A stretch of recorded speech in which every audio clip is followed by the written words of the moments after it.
오늘 우리에게 가장 감사하고도 기쁜 날 크리스마스입니다. 이 날을 주신 우리 하나님께 영광을 올려드립니다. 아멘. 고든 맥도날드 목사님이 유명 의사인 나이지리아 선생님을 만나서 이야기를 나누는 중에 서로 이름을 나누는데 그 선생님 이름이 좀 이름이 긴 거예요. 나이지리아식 이름으로 좀 이름이 긴 거예요. 그래서 아니 왜 이렇게 이름이 긴가 해서 도대체 무슨 뜻이 있습니까? 라고 물었더니 그 나이지리아 선생님이 자기 이름을 부모님이 지어줬는데 이름이 말 그대로 그냥 우리나라 말로 하면 분노를 사라지게 한 아이, 그렇게 지었다는 거예요. 선생님 이름을 부를 때마다 분노를 사라지게 한 아이야, 이렇게 이름이 엄청 길죠. 이걸 줄인 것도 아니고 뭐 의역을 한 것도 아니고 그냥 이름 자체를 분노를 사라지게 한 아이야, 이렇게 지었다라는 거예요. 스토리는 이런 거랍니다. 그 선생님, 의사 선생님의 부모님이 처녀총각 때 결혼하려고 했는데 두 분이 너무 사랑했지만 의사 선생님의 조부모님 있죠. 그 부모님의 그 부모님들은 결혼을 극구 반대를 한 거예요. 그래서 두 사람은 너무 사랑한 나머지 반대에도 불구하고 결혼을 한 거예요. 여러분들은 다 그렇게 결혼하신 줄로 믿습니다. 반대에도 불구하고 결혼을 한 거예요. 근데 결혼을 했는데 그 조부모님이 이 딸과 그 사위되는 분을 쫓아내버린 거예요. 근데 그 지역에서는 이게 그냥 집에서 쫓아낸 게 아니라 아예 사회에서 추방을 시키는 거랍니다. 아예 적응을 못하죠. 거기에 살 수가 없는 지경이 된 거예요. 대단히 어려운 시간이 되어진 겁니다. 어쩔 수 없이 쫓겨나와서 두 사람이 같이 젊은 부부가 사는데 아이가 생긴 거예요. 어머니가 딸을 낳은 겁니다. 딸을 낳자 쫓겨났지만 그래도 부모님께 인사는 드려야지 라는 마음으로 딸을 데리고 핏덩이를 데리고 간 거예요. 딸을 낳자마자. 그랬더니 그 부모님이, 선생님의 조부모님 있죠, 할아버지 할머니가 이 손녀를 안으시더니 너무 좋아하면서 그 자리에서 이 부부를 용서해 주시더라는 거예요. 그 용서해 주시는 모습을 보고, 그리고 그 할아버지 할머니의 마음의 분노와 적대감이 사라지는 것을 보고 이 선생님의 부모님이 그 자리에서 즉각적으로 아이의 이름을 지었는데 분노를 사라지게 한 아이라고 지은 거예요. 이 아이가 태어나자 그런 일이 일어난 겁니다. 지극히 높은 곳에서는 하나님께 영광이요, 땅에서는 하나님이 기뻐하시는 사람들 중에 평화로다. 아멘. 하나님이 태어난 아기의 이름을 예수라고 지은 것은 바로 이 땅에서 가장 기뻐할 만한 일이 일어났기 때문입니다. 그것은 그분의 백성이 되어서 그분으로 말미암아 건져지게 될 사람들이 살게 될 아름다운 삶을 하나님은 보셨기 때문입니다. 오늘 우리가 하나님의 백성으로, 하나님의 자녀로 내가 제일 크게 외치고 내가 정말 선포해야 되고, 그리고 나와 내 자녀와 내 영혼과 내 가정이 정말 들어야 될 말이 뭡니까? 우리에게 주님이 오셨다라는 것입니다. 정말 그것이 들려져야 합니다. 나에게 주님이 오셨습니다. 이것은 동의를 구하거나 설명이 아니에요. 선포입니다. 이건 우리가 이룰 수 있는 게 아니에요.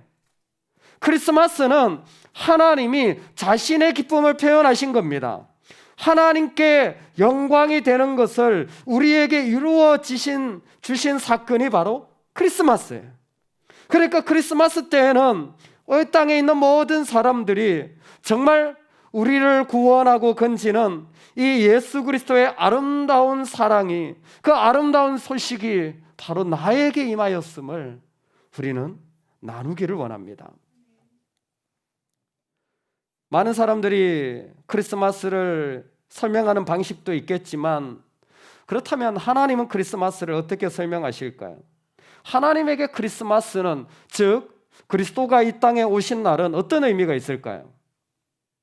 오늘 본문에 보면 크리스마스는 하나님에게 이런 날이랍니다.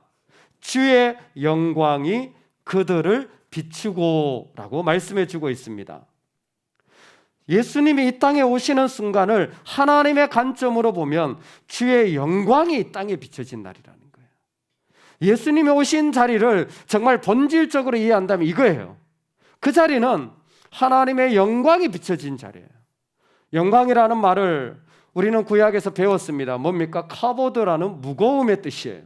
어떤 것보다 소중한 것이 하나님이라는 뜻을 가지고 있었습니다. 근데 신약에 오면 이 독사라는 이 영광이라는 말은 빛남이라는 뜻을 포함하고 있어요. 그러니까 하나님이 예수 그리스도가 이 땅을 오시는 그 자리를 설명하는 방법이 뭐냐면, 얘들아, 이 세상에 어떤 어둠이 있건, 어떤 아픔이 있었건, 무거움이 있었건, 그리고 차가운 일들이 있었건, 예수님은 그 빛을 비추셔서 다 어둠을 물러가게 하신다라는 겁니다. 예수님이 오시면, 하나님의 관점에는 예수님이 오시면 모든 어둠은 물러갑니다. 할렐루야. 그래서요, 우리에게 예수님이 필요한 거예요. 어둠이 왜 있느냐 이런 게 아니라 예수님이 필요한 거예요. 예수님이 계시면 빛이 비춰져서 그 가운데 있는 세상의 답답한 일들이, 아픈 일들이 다 사라지는 거예요. 크리스마스는 그런 날이라는 겁니다. 아무리 힘들어도, 아무리 답답해도 빛이 비춰진 날이라는 거예요. 하나님에게 크리스마스는 빛이 비춰진 날이에요. 또 하나 하나님에게는 바로 그 날은 큰 기쁨의 소식이 전하여진 날이라는 것입니다. 그곳에 있는 목자들에게 이 소식을 알립니다. 그들은 이 소식을 듣자 사실 무서워서 두려워하는 가운데 거하게 됩니다. 하지만 예수님이 오신다라는 것은 큰 기쁨의 좋은 소식이 된다라는 거예요. 정말 좋은 소식이라는 겁니다. 왜 좋은 소식입니까?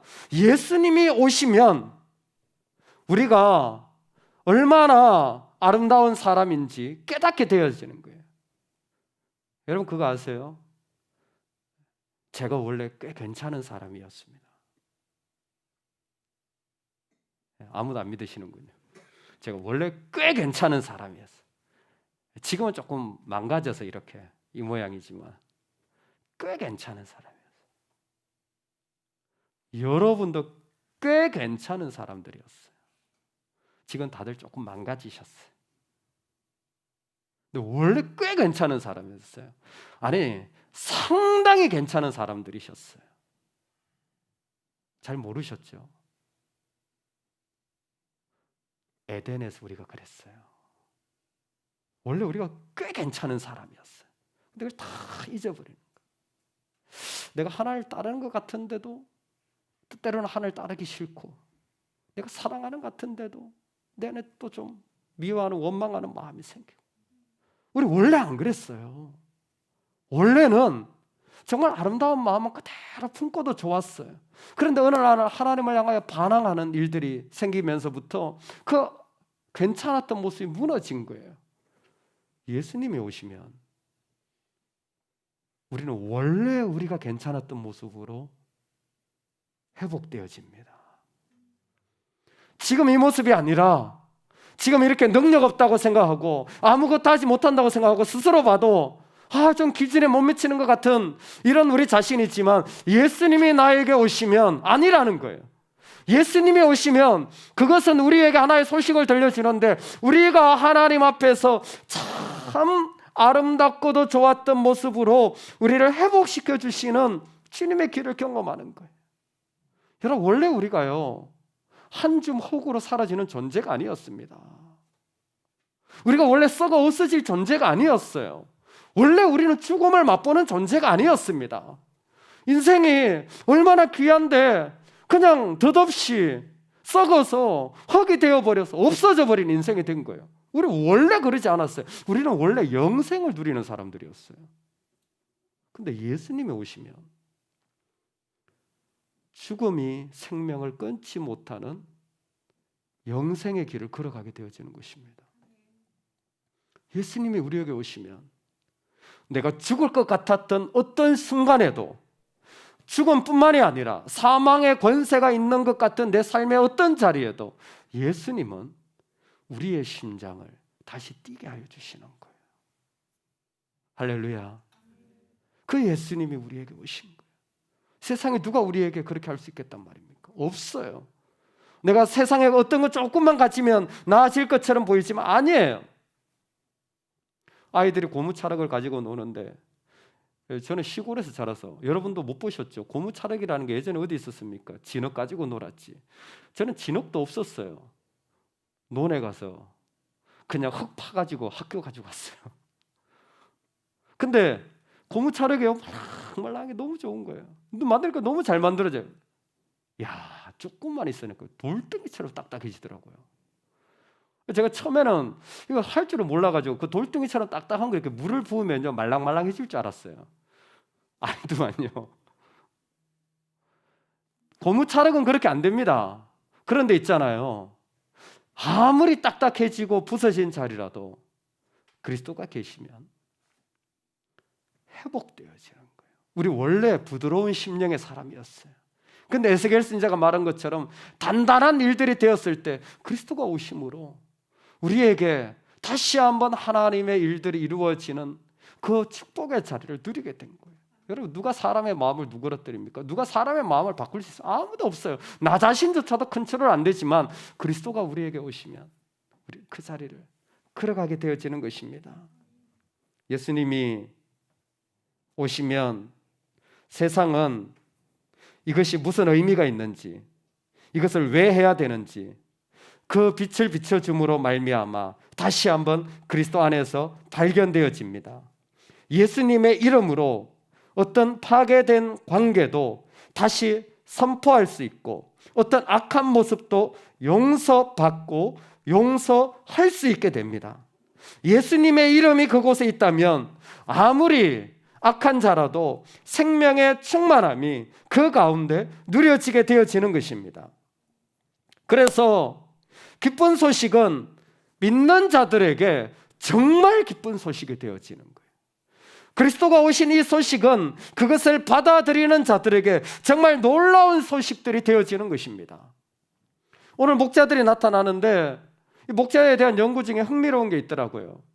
광야에서 양을 치는 목자들은 사실 이스라엘에서 가장 하층민의 허드렛일 같은 일이에요. 그래서 다윗이 하카드 아닙니까? 말제이면서도 허드렛일을 했던 목자로 살았던 거예요.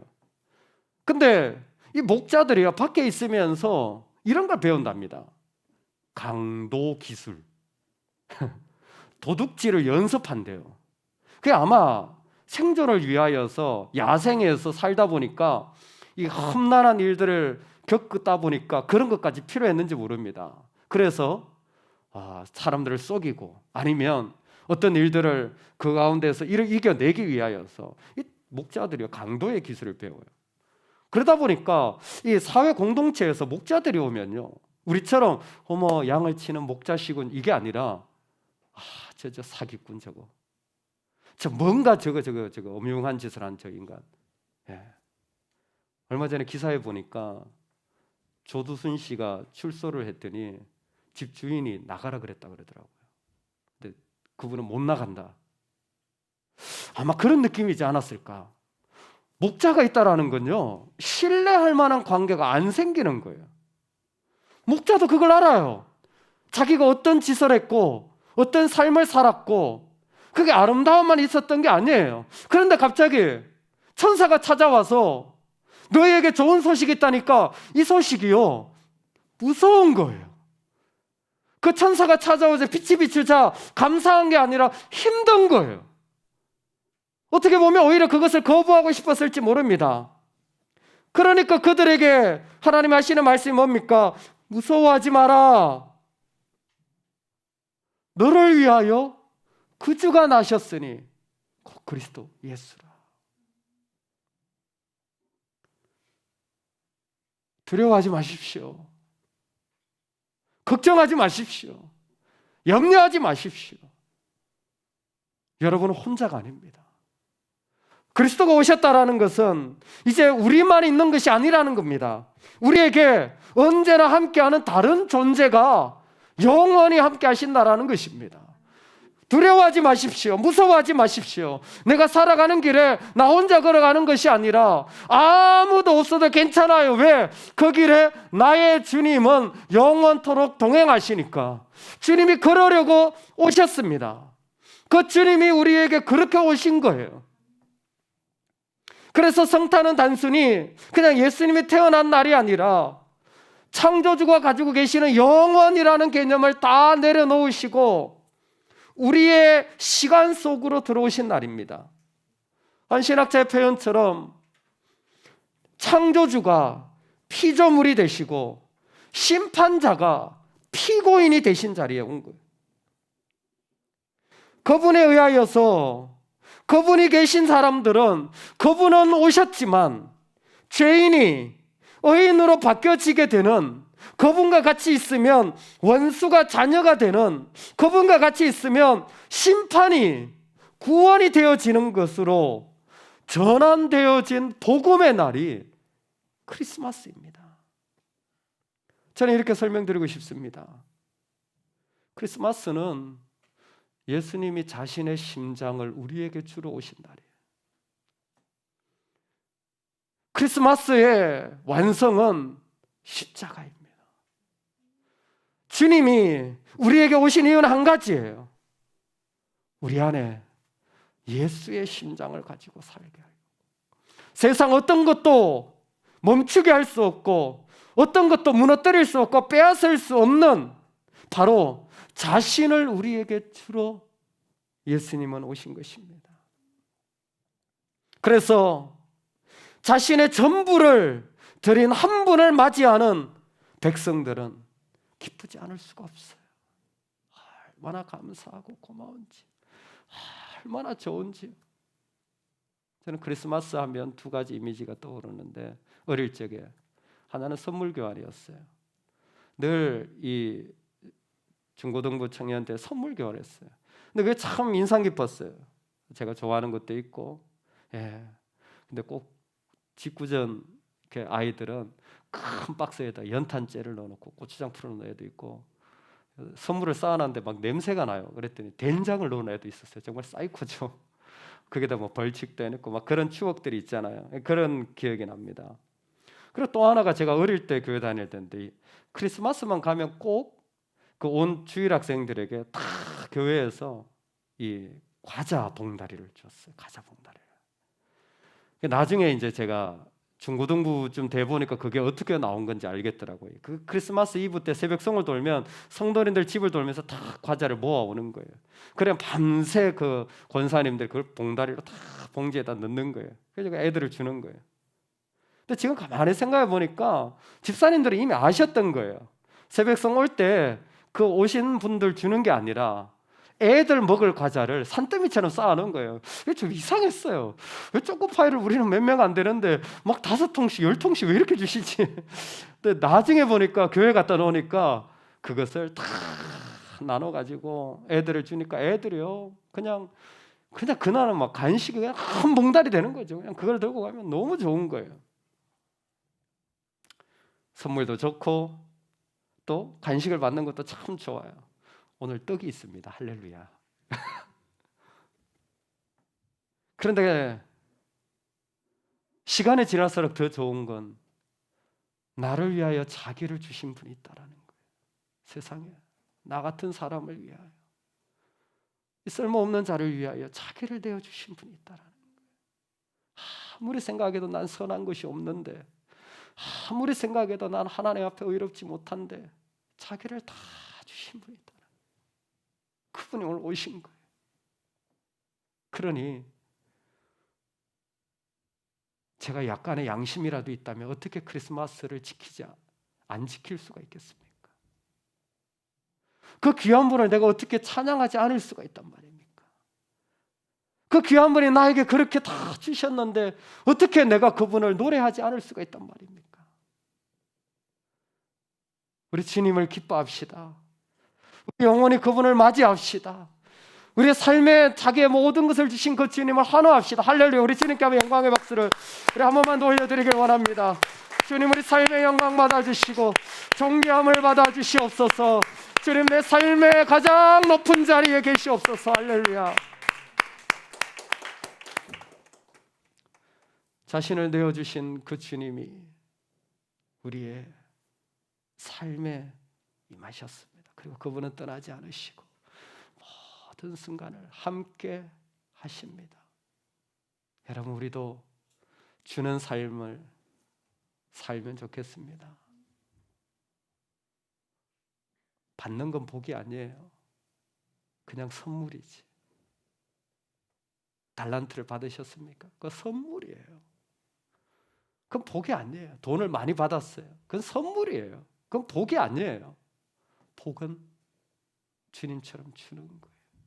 다 주는 겁니다.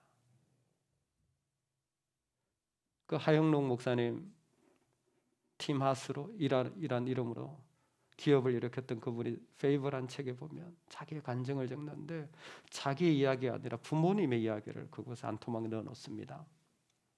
그 하영록 목사님의 부모님이 하병국 목사님이셨는데 이분이 하나님의 부름을 받고 젊은 시절에 부산에 있는 나한자촌에 가서 7년간 약속을 하고 섬기게 됩니다. 찢어지게 가난하고 쉽지 않은 사역, 그곳에서 아무도 보지 않는 정말 너무너무 위로받을 곳이 없는 곳이 그곳입니다. 그 사람들이요, 성격이 대단합니다. 절대 마음 안 열어요. 그러니까 외로워요, 사역이. 그리고 약간 힘든 게 아니에요. 즐거움이 없어요. 7년을 했어요. 7년을 다 끝나가는데 그 목사님의 사모님이 남편한테 여보, 우리 7년 더 합시다 그러더라는 거예요. 왜? 7년 다 했는데 약속한 기간에 그랬더니 아니야, 여보 미안한데요, 지난 7년은 사실 나는 당신 때문에 끌려와서 했어. 당신이 목사라 그냥 그 부름 받았다 그래가지고 가가지고 7년 섬겼는데 이젠 내가 진짜 이분들을 사랑하게 됐어.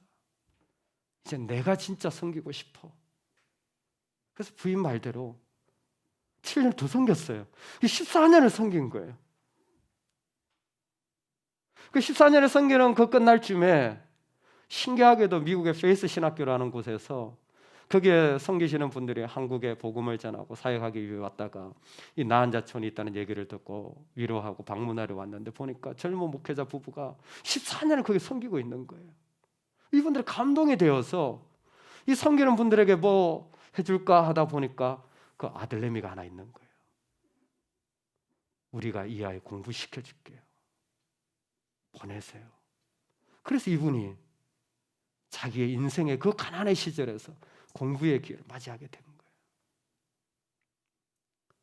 하는 얘기가 뭐냐면 부모님이 그렇게 주는 삶을 살지 않았다면, 자기 유익, 자기 편한 자를 찾아갔다면 자기는 이런 거 없었을 거라는 거예요. 그리스도가 우리에게 자신을 다 주셨기 때문에 우리 안에는 예수의 심장을 가지게 되었습니다. 때로는 억지로 갈 수도 있고 때로는 자원해서 갈 수도 있지만, 그러나 그리스도가 있는 자들은 어느 순간 어떤 모습이든지 주님으로 말미암아 원래 괜찮았던 모습으로 세워지게 될 줄로 믿습니다. 그 주님 있는 자는 어떤 깊은 어둠 속에 있어도 빛이 반드시 비춰지게 되는 줄로 믿습니다. 주님이 그 일을 위해 오셨기 때문입니다. 우리에게 오신 그 주님이 영원토록 우리의 심장이 되어서 우리를 움직이는 박동소리가 되기를 주의 이름으로